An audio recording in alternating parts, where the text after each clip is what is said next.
Hi hello ಸ್ನೇಹಿತರೆ, ಭಾರತೀಯ ಚಿತ್ರರಂಗದಲ್ಲೇ ಅತ್ಯಂತ ದೊಡ್ಡ ಸಿನಿಮಾ ಎಂದು ಹೇಳಲಾಗುತ್ತಿರುವ ರಾಮಾಯಣ ಚಿತ್ರದ ಬಗ್ಗೆ ಈಗ ಮತ್ತೊಂದು ದೊಡ್ಡ ಅಪ್ಡೇಟ್ ಹೊರಬಿದ್ದಿದೆ.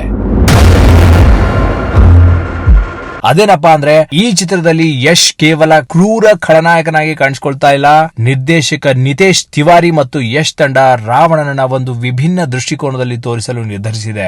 ಇದರಿಂದ ಈ ಪಾತ್ರ ಇನ್ನಷ್ಟು ಪ್ರಭಾವಶಾಲಿಯಾಗಿ ಮೂಡಿ ಬರಲಿದೆ ಎಂಬ ನಿರೀಕ್ಷೆ ಇದೆ. ಇನ್ನೊಂದು ವಿಶೇಷ ಏನಂದ್ರೆ, ಚಿತ್ರ 2 ಭಾಗಗಳಲ್ಲಿ ಬಿಡುಗಡೆ ಆಗ್ತಿದೆ. ಮೊದಲ ಭಾಗದಲ್ಲಿ ರಾವಣ, ಸೀತೆ ಮತ್ತು ರಾವಣನ ಪರಿಚಯ ಮತ್ತು ಕಥೆಯ ಅಡಿಪಾಯವನ್ನ ಕಟ್ಟಲಾಗುತ್ತಿದೆ. ಯಶ್ ಅವರ ರಾವಣ ಎಂಟ್ರಿ ಭರ್ಜರಿಯಾಗಿದ್ದರೂ ರಾಮ ಮತ್ತು ರಾವಣನ ನಡುವೆ ನಡೆಯುವ ಪ್ರಮುಖ ಯುದ್ಧ ಮತ್ತು ಮುಖಾಮುಖಿ ದೃಶ್ಯಗಳು 2ನೇ ಭಾಗದಲ್ಲಿ ಹೆಚ್ಚಿನ ಪ್ರಮಾಣದಲ್ಲಿ ಇರಲಿವೆ ಎಂದು ಹೇಳಲಾಗುತ್ತಿದೆ.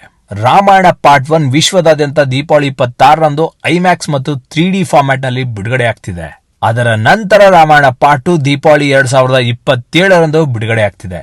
ಇನ್ನು ಈ ಚಿತ್ರಕ್ಕೆ ತಾರಾಗಣವೇ ಒಂದು ದೊಡ್ಡ ಅಚ್ಚರಿ. ನಿಮಗೆಲ್ಲ ಗೊತ್ತಿರೋ ಹಾಗೆ ಶ್ರೀರಾಮನಾಗಿ Ranbir Kapoor, ಸೀತೆಯಾಗಿ Sai Pallavi, ರಾವಣನಾಗಿ rocking star Yash, ಹನುಮಂತನಾಗಿ Sunny Deol, ಲಕ್ಷ್ಮಣನಾಗಿ Ravi Dube, sure ಪಣಕ್ಕಿಯಾಗಿ ರಕುಲ್ Preeth Singh, ದಶರಥನಾಗಿ Arun Govil, ಕೈಕೈಯಾಗಿ Lara Datta ಅಭಿನಯಿಸುತ್ತಿದ್ದಾರೆ. ಈ ಸ್ಟಾರ್ ಕಾಸ್ಟ್ ನ ನೋಡ್ತಾ ಇದ್ರೆ ಚಿತ್ರದ ಭವ್ಯತೆ ಹೇಗಿರಬಹುದು ಎಂಬುದನ್ನ ನೀವೇ ಊಹಿಸಬಹುದು. ಇದೀಗ ಎಲ್ರೂ ಕಾಯುತ್ತಿರುವ ಅತಿ ದೊಡ್ಡ ಸುದ್ದಿಗೆ ಬರೋಣ. ರಾಮಾಯಣ ಚಿತ್ರದ ಅಧಿಕೃತ ಟ್ರೇಲರ್ ಕೊಂಚ ತಡವಾಗುವ ಸಾಧ್ಯತೆ ಇದೆ.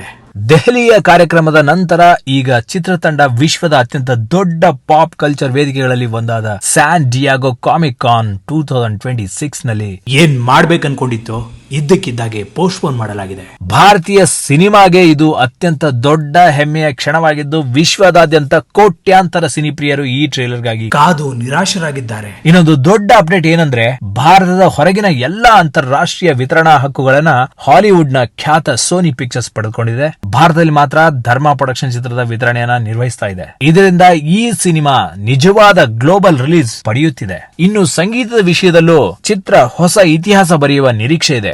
ಈ ಚಿತ್ರಕ್ಕೆ ಆಸ್ಕರ್ ಪ್ರಶಸ್ತಿ ವಿಜೇತ ಹ್ಯಾನ್ಸ್ ಜಿಮ್ಮರ್ ಮತ್ತು ಭಾರತದ ಸಂಗೀತ ಮಾಂತ್ರಿಕ AR ರೆಹಮಾನ್ ಮೊದಲ ಬಾರಿಗೆ ಒಂದೇ ಸಿನಿಮಾಗಾಗಿ ಸಂಗೀತ ನೀಡ್ತಿದ್ದಾರೆ. ಈ ಜೋಡಿಯ ಹಿನ್ನೆಲೆ ಸಂಗೀತವೇ ಚಿತ್ರದ ಪ್ರಮುಖ ಆಕರ್ಷಣೆಯಾಗಲಿದೆ. ಅಷ್ಟೇ ಅಲ್ಲ, ವಿಶ್ವದ VFX ಸಂಸ್ಥೆ DNEG ಚಿತ್ರದ ದೃಶ್ಯ ವೈಭವನ್ನ ಸಿದ್ಧಪಡಿಸ್ತಾ ಇದ್ದು, ಭಾರತೀಯ ಸಿನಿಮಾ ಇದುವರೆಗೂ ಕಂಡಿರದ ಗ್ರಾಫಿಕ್ಸ್ ಮತ್ತು ದೃಶ್ಯಾನುಭವವನ್ನು ನೀಡುವ ಗುರಿ ಹೊಂದಿದೆ.